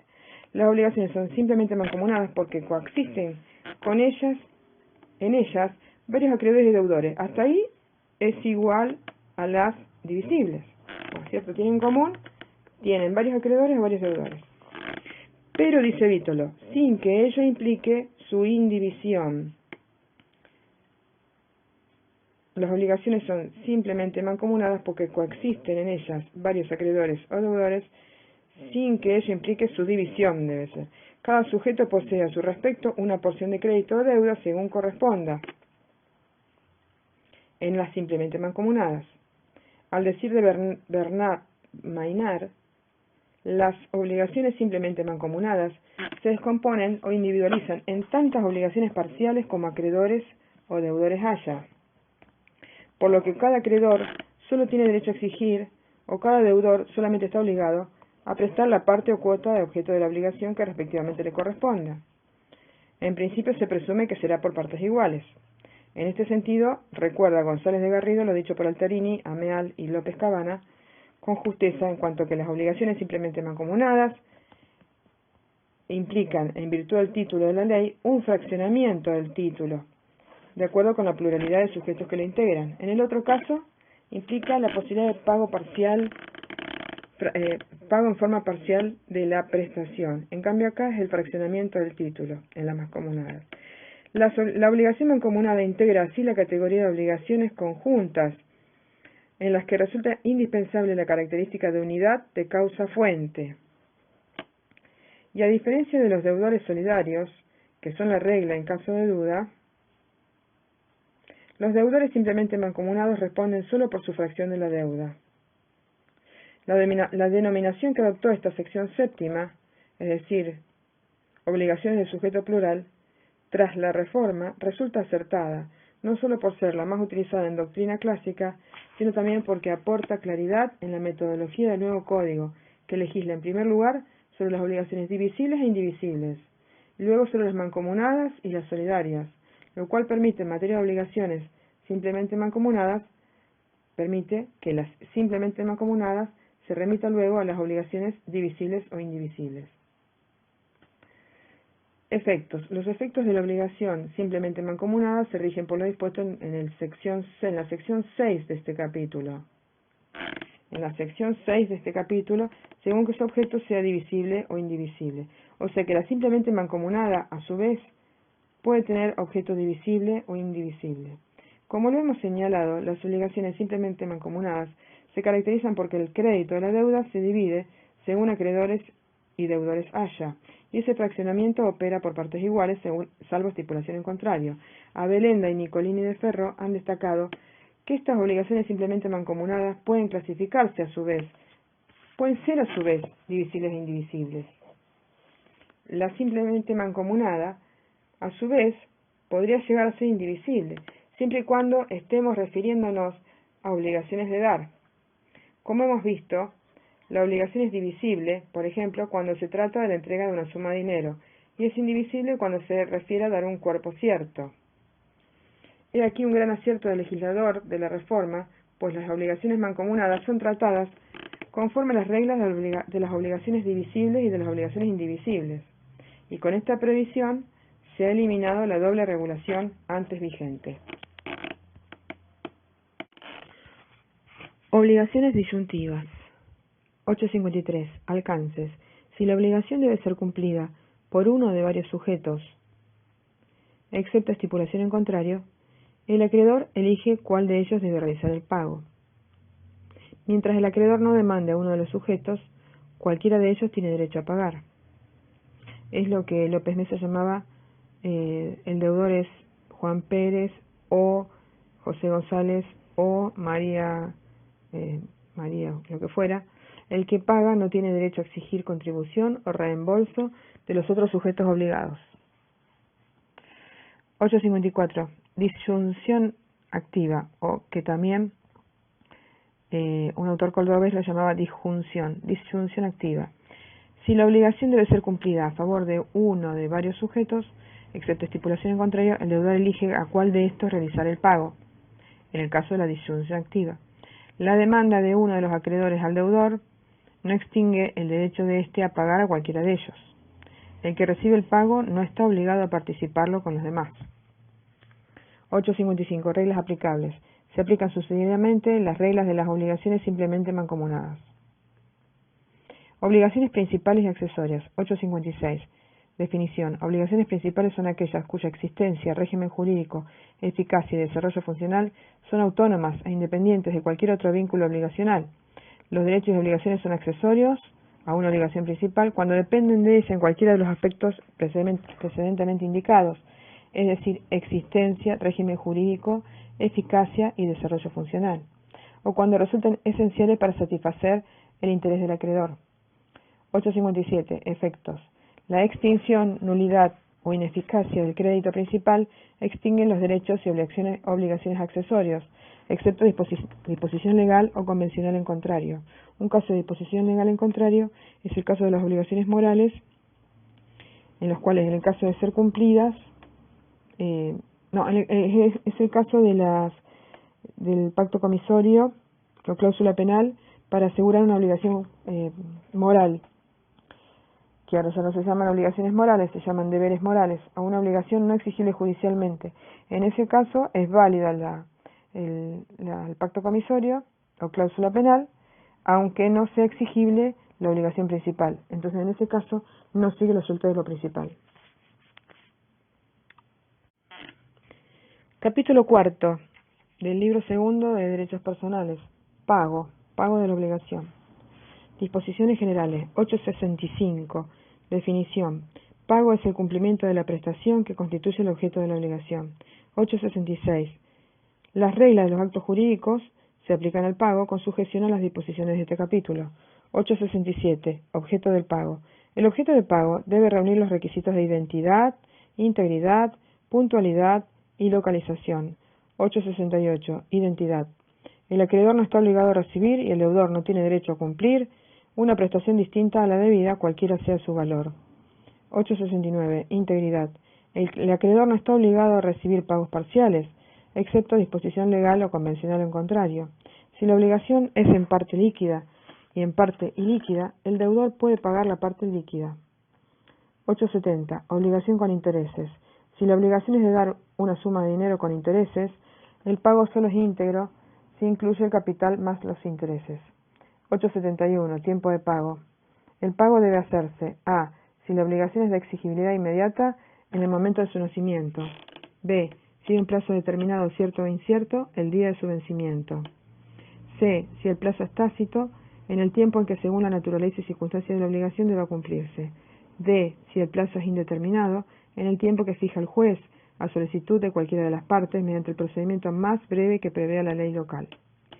872. Pago anticipado. El pago anterior al vencimiento del plazo no da derecho a exigir descuentos. 873. Lugar de pago designado. El lugar de pago puede ser establecido por acuerdo de las partes de manera expresa o tácita. 874. Lugar de pago no designado. Si nada se ha indicado, el lugar de pago es el domicilio del deudor al tiempo del nacimiento de la obligación. Si el deudor se muda, el acreedor tiene derecho a exigir el pago en el domicilio actual o en el anterior. Igual opción corresponde al deudor cuando el lugar de pago sea el domicilio del acreedor. Esta regla no se aplica a las obligaciones a. De dar cosa cierta. En ese caso, el lugar de pago es donde la cosa se encuentra habitualmente. b. No se aplica esta regla en el caso de obligaciones bilaterales de cumplimiento simultáneo. En ese caso, el lugar de pago es donde debe cumplirse la prestación principal. 875. Validez. El pago debe ser realizado por personas con capacidad para disponer. 876. Pago en fraude a los acreedores. El pago debe hacerse sin fraude a los acreedores. En este supuesto se aplica la normativa de la acción revocatoria y en su caso la de la ley concursal. 877. Pago de créditos embargados o prendados. El crédito debe encontrarse expedito. El pago de un crédito embargado o prendado es inoponible al acreedor prendario o embargante. 878. Propiedad de la cosa. El cumplimiento de una obligación de dar cosas ciertas para constituir derechos reales requiere que el deudor sea propietario de la cosa.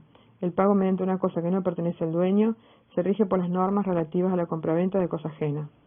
879. Legitimación activa. El deudor tiene derecho a pagar. Si hay varios deudores, el derecho a pagar de cada uno de ellos se rige por las disposiciones correspondientes a la categoría de su obligación.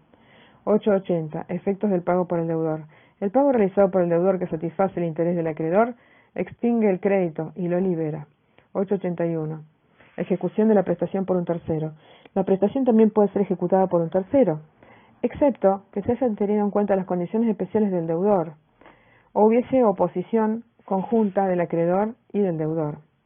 Tercero interesado es la persona a quien el cumplimiento del deudor le puede causar un menoscabo patrimonial y puede pagar contra la oposición individual o conjunta del acreedor y del deudor. 882. Efectos que produce la ejecución de la prestación por un tercero. La ejecución de la prestación por un tercero no extingue el crédito. El tercero tiene acción contra el deudor con los mismos alcances que a. El mandatario que ejecuta la prestación con asentimiento del deudor. B. El gestor de negocios que obra con ignorancia del deudor. O C. Quien interpone la acción de enriquecimiento sin causa si actúa contra la voluntad del deudor. Puede también ejercitar la acción que nace de la subrogación por ejecución de la prestación por un tercero. 883. Legitimación para recibir pagos. Tiene efecto extintivo del crédito el pago hecho. A. Al acreedor o sucesionario subrogante. B. A la orden del juez que dispuso el embargo del crédito. C. Al tercero indicado para recibir el pago en todo o en parte. D. A quien posee el título de crédito extendido al portador o endosado en blanco, excepto sospecha fundada de no pertenecerle el documento. E. El acreedor aparente. Entonces tiene efecto extintivo del crédito el pago hecho el acreedor aparente si quien realiza el pago actúa de buena fe y de las circunstancias resulta verosímil el derecho invocado. En ese caso el pago es válido, aunque después sea vencido un juicio sobre el derecho que invoca. 884. Derechos del acreedor contra el tercero. El acreedor tiene derecho a reclamar al tercero el valor de lo que ha recibido. A. En el caso del inciso C del artículo 883, es decir, tercero indicado para recibir el pago, el acreedor tiene derecho a reclamarle ese pago, conforme a los términos de la relación interna entre ambos. Y en el caso de los incisos D y E del 883, es decir, quien posee el título de crédito extendido al portador o endosado, o el acreedor aparente, en ese caso el acreedor tiene derecho a reclamarle conforme a las reglas del pago indebido. 885. Pago a persona incapaz o con capacidad restringida y a tercero no legitimado.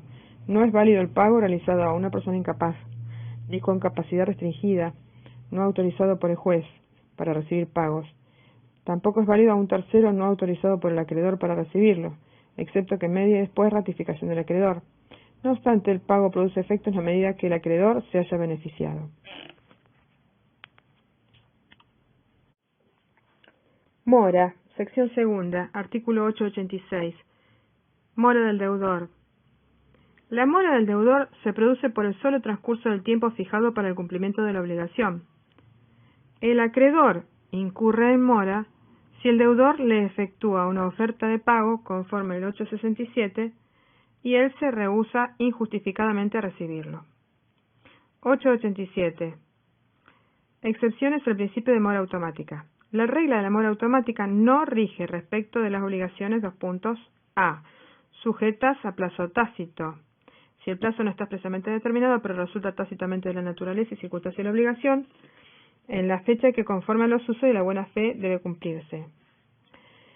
B. Entonces, la regla de la mora automática no se aplica en el caso de las obligaciones sujetas a plazo indeterminado propiamente dicho. Si no hay plazo, el juez a pedido de parte lo debe fijar mediante el procedimiento más breve que prevé la ley local, en cuyo caso el deudor queda constituido en mora en la fecha indicada por la sentencia para el cumplimiento de la obligación. En caso de duda respecto a si el plazo es tácito o indeterminado propiamente dicho, se va a considerar que es tácito. Artículo 888. Eximisión. Para eximirse de las consecuencias jurídicas derivadas de la mora, el deudor debe probar que la mora no le es imputable, cualquiera sea el lugar de pago de la obligación. Sección tercera.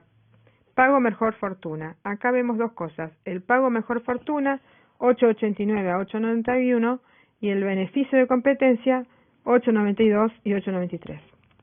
Vamos con el pago a mejor fortuna. 889. Principio.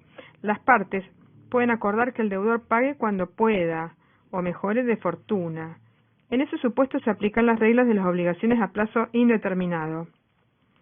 Llambías, Borda, dicen todos que no se trata de una condición suspensiva, sino de un plazo indeterminado.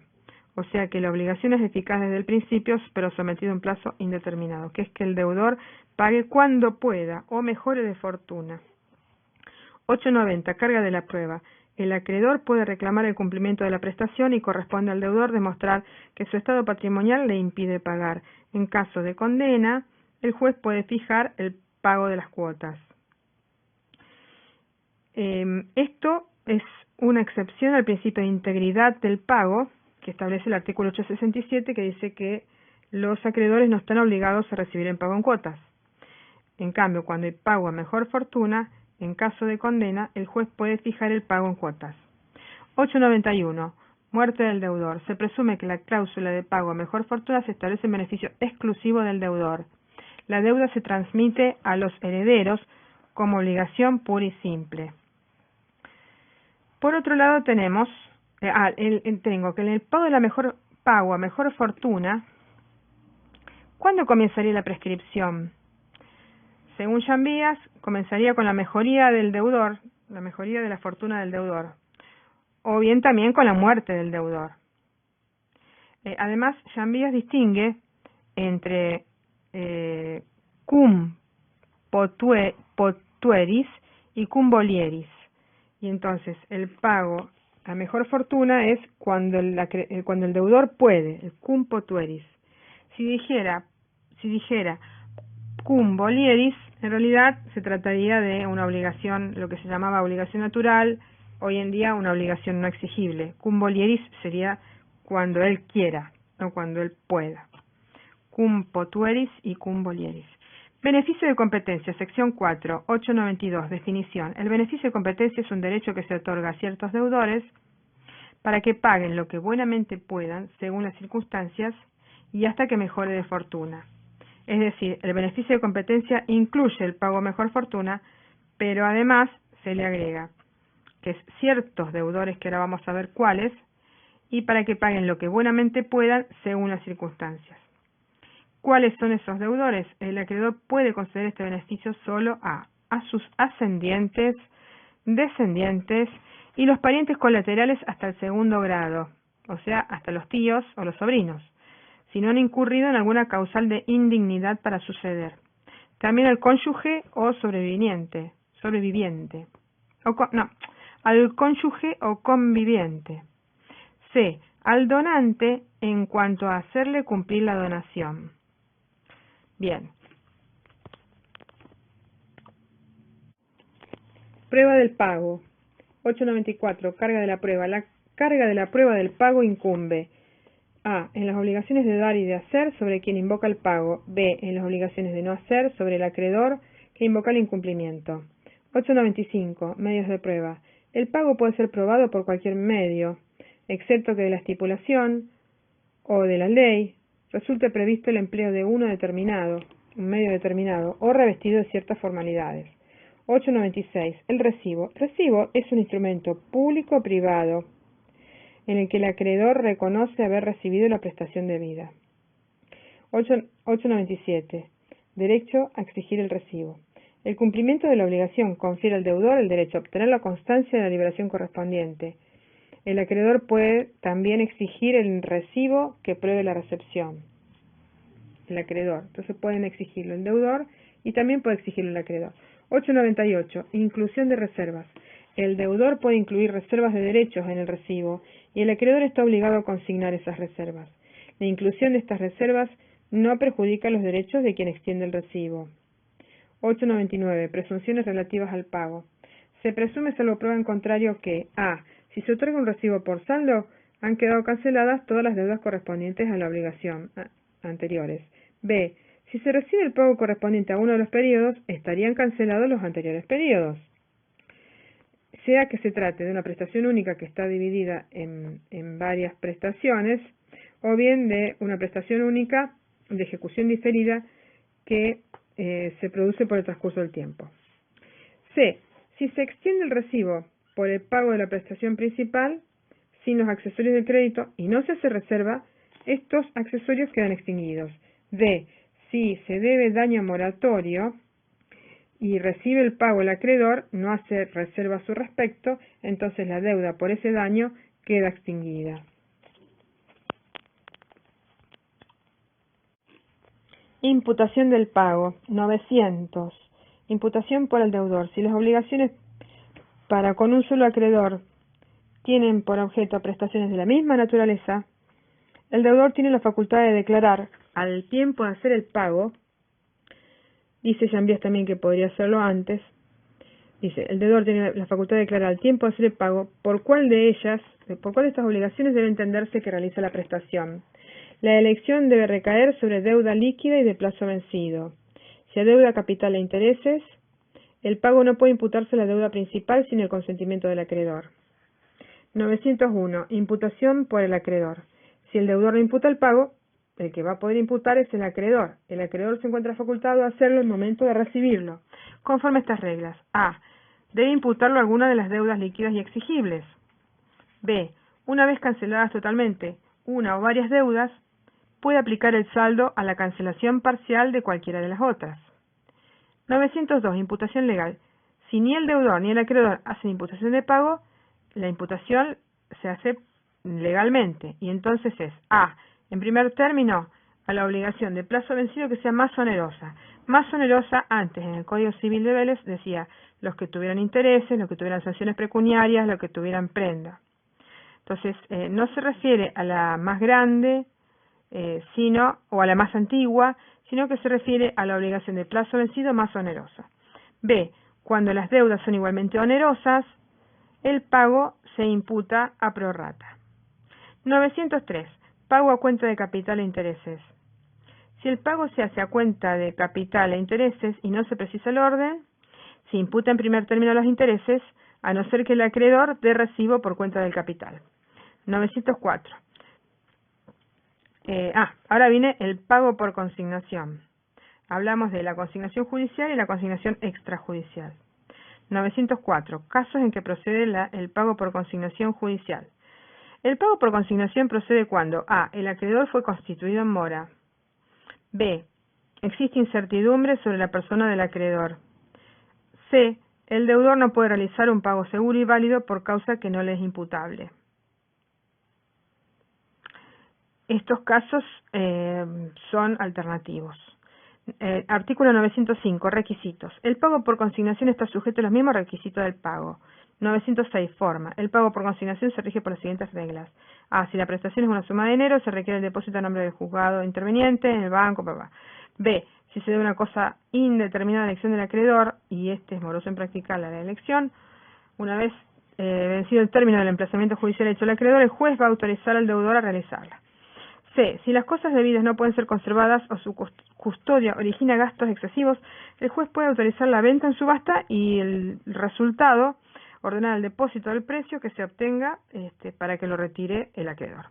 907. Efectos. La consignación judicial no impugnada por el acreedor o declarada válida judicialmente extingue la deuda desde el día en que se notifica la demanda. Es retroactivo, con la sentencia retroactiva que se notifica la demanda.